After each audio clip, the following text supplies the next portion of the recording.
कहानी के शुरुआत में एक बच्चे को दिखाया जाता है जिसका नाम जैक है। वो एक किसान का बेटा है और उसे कहानियां सुनना बहुत पसंद है, खास तौर पर राजा एरिक की। कुछ लोग कहते हैं कि ये एक लोक कला है और कुछ लोग कहते हैं कि ये एक सच्ची घटना है। ये कहानी उस वक्त की है जब राजा एरिक इस देश के राजा थे।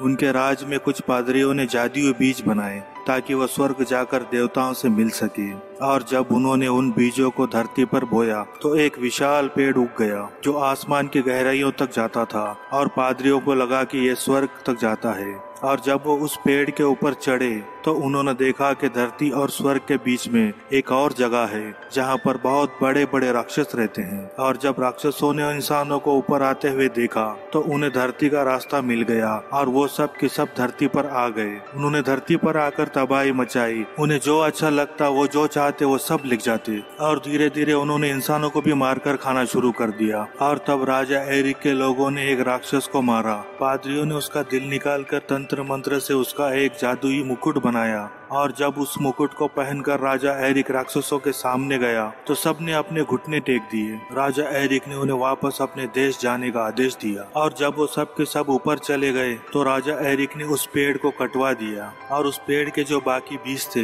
राजा एरिक ने हमेशा अपने पास संभाल कर रखे। और जब उनकी मौत हो गई तो ताबूत में उन्हीं के साथ वो बीज और वो मुकुट उनके साथ दफना दिया गया। ये कहानी न सिर्फ जैक को बल्कि राजकुमारी इजाबेल को भी बहुत पसंद है। उसकी माँ हमेशा उसे ये कहानी सुनाती है और वो खुद राजा एरिक के वंश की है। धीरे धीरे वक्त बीतता है और आज पूरे 10 साल बाद जैक जवान हो चुका है। वो शहर में अपनी घोड़ा गाड़ी बेचने के लिए ले जाता है, और जब वो शहर में होता है तो तब वो देखता है कि राजा एरिक का प्ले चल रहा है। प्ले देखने के लिए अंदर चला जाता है। वहाँ पर एक और लड़की होती है। ये लड़की कोई और नहीं बल्कि राजकुमारी इजाबेल होती है, जो अपना भेष बदल कर यहाँ पर भीड़ में खड़ी है। किसी को नहीं पता कि ये राजकुमारी है, और तभी वहाँ पर कुछ लोग राजकुमारी के साथ छेड़खानी करना शुरू कर देते हैं। जैक उसे बचाने के लिए जाता है।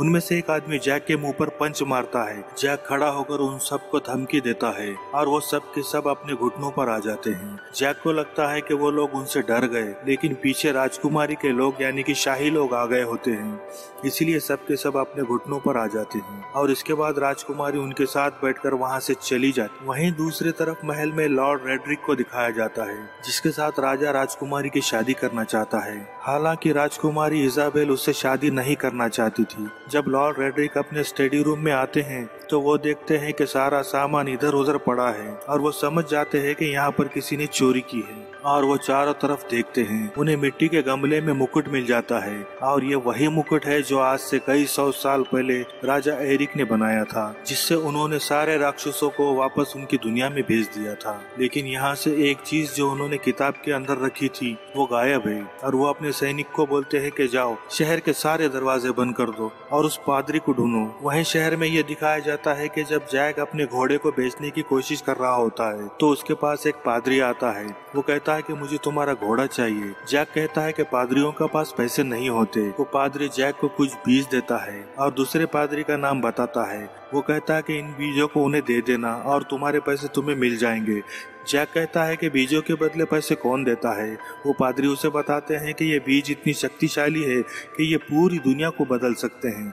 किसी भी हालत में इन्हें खोना मत और ना ही इन्हें भीगने देना। और इसके बाद वो जैक का घोड़ा लेकर वहाँ से निकल जाते हैं। हालांकि रॉड्रिक के लोग उसे पकड़ लेते हैं। वहीं जैक जब घर जाता है तो उसके अंकल उसे बहुत गुस्सा करते हैं। वो कहते हैं कि उस पादरी ने तुम्हें पागल बनाया, घोड़े के बदले तुमने कुछ बीज ले लिए, और वो सारे के सारे बीज नीचे गिरा देते हैं। और जब जैक बीज उठा रहा होता है तो एक बीज लकड़ी के छेद से अंदर चला जाता है। जैक को ये पता नहीं चलता। उसके अंकल चले जाते हैं। रात को यहाँ पर बहुत बारिश होती है और तभी राजकुमारी घोड़े पर इसी तरफ आ रही होती है। दरअसल वो अपने पिता से लड़कर महल से निकल गई होती है, क्योंकि उसके पिता उसकी शादी रॉड्रिक से करवाना चाहते हैं और वो रॉड्रिक से शादी नहीं करना चाहती। बारिश की वजह से वो इस लकड़ी के घर में आसरा लेने के लिए आ जाती है। जैक उसे पहचान लेता है और ये दोनों जब बातें कर रहे होते हैं तभी बारिश का पानी लकड़ी के उसी छेद के अंदर से उस बीज तक चला जाता है, जो बीज जैक को पादरी ने दिया था और कहा था कि इसे पानी से बचा कर रखना। और जैसे ही उस बीज में पानी लगता है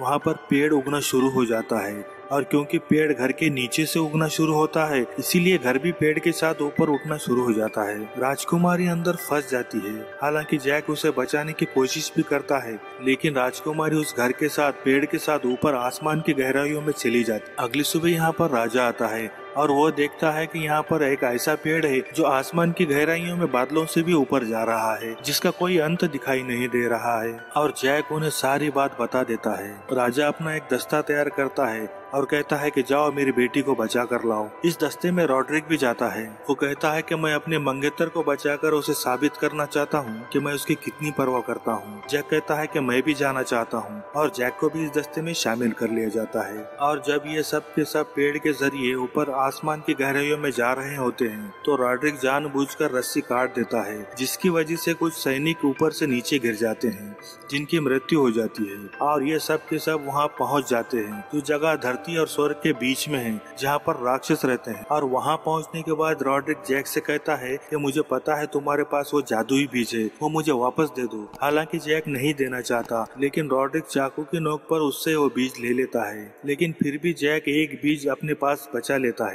इसके बाद ये 3-3 के 2 ग्रुप्स में बढ़ जाते हैं। इन्हें पता है कि चारों तरफ जान का खतरा है और जिस ग्रुप में जैक होता है उनके सामने एक बहुत बड़ा राक्षस आता है और वो जैक के दोनों साथियों को पकड़कर अपने साथ ले जाता है। जैक उसका पीछा करता है क्योंकि उसे किसी भी हालत में राजकुमारी तक पहुंचना है और वो जानता है कि राक्षस जहां पर उसके साथियों को ले जा रहा है राजकुमारी भी वहीं है। वहीं दूसरी तरफ रॉड्रिक और उसके 2 साथियों को दिखाया जाता है। इन दोनों में से एक को रॉड्रिक ऊपर पहाड़ से नीचे फेंक देता है क्योंकि ये उसका आदमी नहीं होता बल्कि राजा का आदमी होता है। और तभी इन दोनों के सामने एक राक्षस आ जाता है और वो रॉड्रिक के आदमी को उसी के सामने मार देता है। और इसके बाद वो रॉड्रिक को भी मारने वाला होता है कि तभी रॉड्रिक अपने बैग से एक ताज निकालता है और ये ताज वही ताज होता है जो आज तो कई 100 साल पहले राजा एरिक ने बनवाया था और इसे बनाया गया था एक राक्षस के दिल से। इसमें तंत्र और मंत्र की शक्ति भी है और जिसके पास ये ताज होता है सभी राक्षस उसका कहना मानते हैं। रॉड्रिक उस जगह पहुंच जाता है जहाँ पर बहुत सारे राक्षस है, जहाँ पर राजकुमारी है और साथ ही साथ जैक के 2 साथियों में से एक साथी जिसका नाम एलमोंट है, जिसे राक्षस ने पकड़ लिया था, वो यहाँ पर है। उसके दूसरे साथी को राक्षस ने मार दिया होता है। और अब जब रॉड्रिक यहाँ पर ताज पहनकर आता है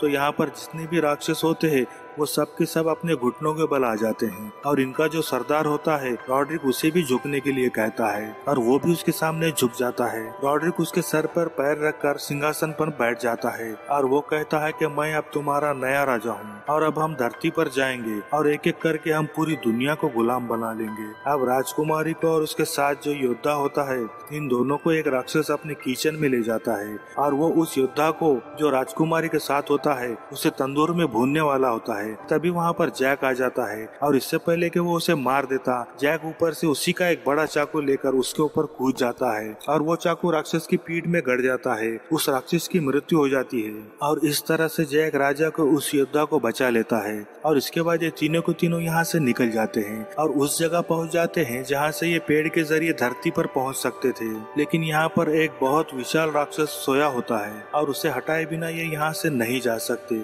इसीलिए जैक और उसका साथी ये दोनों के दोनों मधुमक्खी का एक बहुत बड़ा छत्ता लेकर आते हैं और उस राक्षस ने जो अपने मुंह पर कवच पहना होता है उसे खोलकर मधुमक्खियों को उसके अंदर डाल देते हैं, जिस वजह से राक्षस की नींद खुल जाती है और राक्षस बुरी तरीके से परेशान हो जाता है और अपना संतुलन खोने की वजह से वो ऊपर से नीचे गिर जाता है। और जब वो धरती पर गिरता है तो राजा उस राक्षस को देखता है और वो समझ जाता है कि ये राक्षस अब नीचे आना चाहते हैं। इसीलिए वो अपने लोगों को आदेश देते हैं कि पेड़ को काट दिया जाए, क्योंकि अगर एक बार राक्षस नीचे आ गए तो पूरी दुनिया में तबाही मचा देंगे और इस दुनिया का कोई राजा इस तबाही को रोक नहीं सकता। वहीं ऊपर राक्षस लोक में दिखाया जाता है एलिमेंट जैक को और राजकुमारी को बोलता है कि तुम दोनों नीचे जाओ, मैं यहीं पर रुकूंगा। मैं किसी भी तरह से रॉड्रिक को रोकना चाहता हूँ क्योंकि अगर वो धरती पर पहुँच गया तो बहुत तबाही मचाएगा। और एलोमोंट यहीं रुक जाता है। राजकुमारी और जैक पेड़ से नीचे उतरना शुरू कर देते हैं। वहीं नीचे दिखाया जाता है कि राजा ना चाहते हुए भी उस पेड़ को कटवा रहा होता है क्योंकि वह जानता है कि ये पेड़ पूरी दुनिया में तबाही ला सकता है। वहीं ऊपर राक्षस लोक में रॉड्रिक अपनी सेना के साथ यानी सभी राक्षसों के साथ धरती पर आने की तैयारी कर रहा होता है, लेकिन वहाँ पर एलोमोंट छुपा होता है और इससे पहले कि वो नीचे उतरना शुरू करते एलोमोंट रॉड्रिक पर हमला कर देता है और वो रॉड्रिक को मार देता है। उसके सर का ताज वहीं पर गिर जाता है और तभी नीचे धरती पर ये दिखाया जाता है कि सैनिकों ने अब इस पेड़ को काट दिया है और अब ये पेड़ नीचे गिरना शुरू हो जाता है। एलोमार्ट भी पेड़ के साथ नीचे गिर रहा होता है। वहीं राजकुमारी और जैक भी पेड़ पर होते हैं वो भी इस पेड़ के साथ नीचे गिरना शुरू हो जाते हैं, लेकिन ये तीनों के तीनों बच जाते हैं और ऊपर राक्षस लोक में जो ताज रॉड्रिक के पास था और अब वो वहाँ के सेनापति के पास होता है, वो उसे अपने अंगूठे में पहन लेता है और यहाँ पर जितने भी राक्षस होते हैं अब उसे अपना राजा मान लेते हैं। लेकिन ये धरती पर नहीं जा सकते क्योंकि पेड़ कट चुका था। तभी इन्हें वहाँ पर एक छोटी सी थैली दिखती है और ये देखते हैं कि उसके अंदर बीज है और ये वही बीज है जिससे वो जादुई पेड़ उगते हैं। इनका राजा इन बीजों को पानी के अंदर डाल देता है और यहाँ पर अब विशाल पेड़ उगना शुरू हो जाते हैं। सभी राक्षस उन पेड़ों को धरती की ओर झुकाना शुरू कर देते हैं। ये अब धरती की तरफ आना शुरू हो जाते हैं। वहीं धरती पर यह दिखाया जाता है कि राजा अपनी बेटी को पाकर बहुत खुश होता है और वो जैक का शुक्रिया अदा भी करता है, लेकिन उसे नहीं पता कि राजकुमारी और जैक एक दूसरे से प्यार करते हैं। जैक भी यहाँ से राजकुमारी को अलविदा कहकर चला जाता है क्योंकि वो राजकुमारी के सामने एक आम इंसान है, वो एक किसान का बेटा है। और जब जैक अपने घर की तरफ जा रहा होता है तभी वो देखता है कि वो विशाल पेड़ धरती पर दोबारा से आ गए हैं और वो समझ जाता है कि वो बीज जो रॉड्रिक ने उससे छीन लिए थे उसने वो इन बीजों को बो दिया और सभी राक्षस धरती पर आने वाले हैं। इसीलिए वो अपने घोड़े पे बैठकर राजकुमारी की तरफ और राजा की तरफ बढ़ना शुरू कर देता है ताकि वो उनको आगाह कर सके कि यहाँ पर सबकी जान खतरे में है। जैक राजा और राजकुमारी तक पहुँच जाता है। वो उन्हें बताता है कि पीछे राक्षस आ रहे हैं और यहाँ पर राक्षस आ चुके हैं और चारों तरफ तबाही मचा रहे हैं। राजा और उसके जितने भी साथी है वो सब के सब महल की तरफ अपने घोड़ों से बढ़ना शुरू कर देते हैं क्योंकि इन्हें किसी भी कीमत पर महल तक पहुँचना है, नहीं तो ये सब राक्षस जो इनका पीछा कर रहे हैं वो इनको खत्म कर देंगे क्योंकि ये एरिक के वंशज है और सभी राक्षस एरिक के वंश को खत्म करना चाहते हैं क्योंकि पिछली बार जब ये धरती पर आए थे तो उसी ने ताज पहनकर इन सब को यहाँ से वापस भेज दिया था। लेकिन इससे पहले के राक्षस इन सब तक पहुँच पाते ये सब के सब महल के अंदर पहुँच जाते हैं, लेकिन जैक अभी भी पीछे होता है और जिस रास्ते से जिस लकड़ी के पुल से ये सब के सब महल के अंदर आए हैं एलोमेंट उसे ऊपर खींचने का आदेश देता है। लेकिन इससे पहले कि वो पूरी तरह से ऊपर आए जैक उस पार आ जाता है, लेकिन उसे पकड़ने के लिए इन राक्षसों का जो राजा होता है जिसके 2 सिर है और जिसने अपनी उंगली में ताज को अंगूठी बनाकर पहना है वो उस पर लटक जाता है। एलोमेंट सैनिकों को तीर चलाने के लिए कहता है। वो लगातार उस पर तीर चलाते हैं जिससे वो पानी में गिर जाता है। पानी के चारों तरफ आग है इसीलिए वो पानी के ऊपर नहीं आ सकता, इसीलिए वो पानी के अंदर कोई दूसरा रास्ता ढूंढना शुरू कर देता है। यहाँ पर दरवाजा बंद किया जाता है, लेकिन तभी राक्षस दरवाजे पर लंगर डाल देते हैं और रस्सियों के सहारे दरवाजे को नीचे खींचना शुरू कर देते हैं। अंदर से राजा के लोग दरवाजे को अंदर खींच रहे होते हैं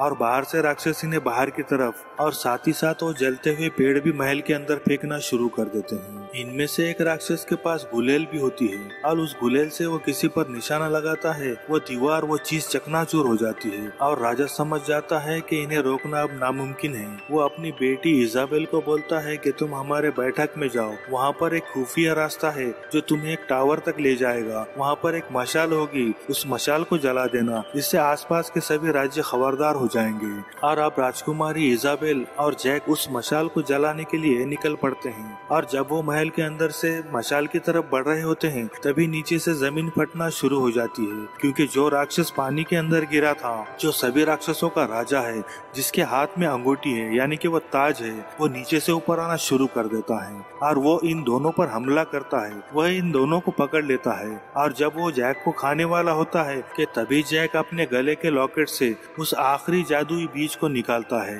जो उसने छुपा लिया था, जो उसने रॉड्रिक को नहीं दिया था। और इससे पहले कि वो राक्षस उसे खाता वो बीज उसके पेट के अंदर डाल देता है और जैसे ही बीज उसके पेट के अंदर जाता है उसे कुछ होना शुरू हो जाता है। वो इन दोनों को छोड़ देता है, उसके पेट में पेड़ उगना शुरू हो जाता है जिसकी वजह से उसके शरीर के टुकड़े टुकड़े हो जाते हैं और जैक के सामने उसका हाथ आकर गिरता है जिसमें वही जादुई ताज है जो कि एक राक्षस के दिल से जादू तंत्र मंत्र से बनाया गया था और जिसके पास ये ताज होगा सभी राक्षस उसे अपना राजा मानेंगे, उसका कहना मानेंगे। वही महल के अंदर दिखाया जाता है कि राक्षस अंदर पहुंच चुके हैं और उनके सामने राजा और पूरी सेना होती है और सबको अब यकीन हो चुका है कि उनका अंत सामने है। लेकिन तभी ये सब के सब अपने घुटनों पर आ जाते हैं। किसी को कुछ समझ में नहीं आता एलमॉन्ट कहता है कि शायद मेरे पीछे कोई है। उसके पीछे जैक होता है जिसके हाथ में एक ताज है और उसी ताज को देखकर ये सारे राक्षस अपने घुटनों पर आ गए होते हैं। वो उस ताज को अपने सिर पर पहन लेता है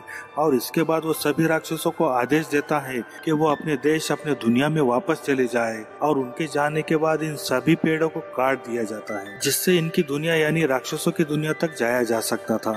और अंत में ये दिखाया जाता है कि जैक की और राजकुमारी की शादी हो गई है। इनके 2 बच्चे हैं। जैक इन्हें राक्षसों की वही कहानी सुनाता है जो उनके साथ आप बीती हुई थी। बच्चे पूछते हैं कि फिर उस ताज का क्या हुआ। जैक बताता है कि वो ताज आज भी सुरक्षित है। दरअसल उस ताज को एक शानदार ताज में बदल दिया गया होता है। दिन महीने साल गुजरते हैं और कई सालों के बाद ये दिखाया जाता है कि आज भी वो ताज टावर ऑफ लंदन में पूरी तरीके से सुरक्षित है, जिसे दूर दूर से लोग देखने के लिए आते हैं।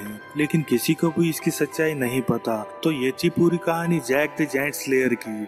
ये मूवी सन 2013 में रिलीज हुई थी। IMDb पे इसकी रेटिंग थी 6.2। उम्मीद करते हैं कि ये कहानी आपको पसंद आई होगी।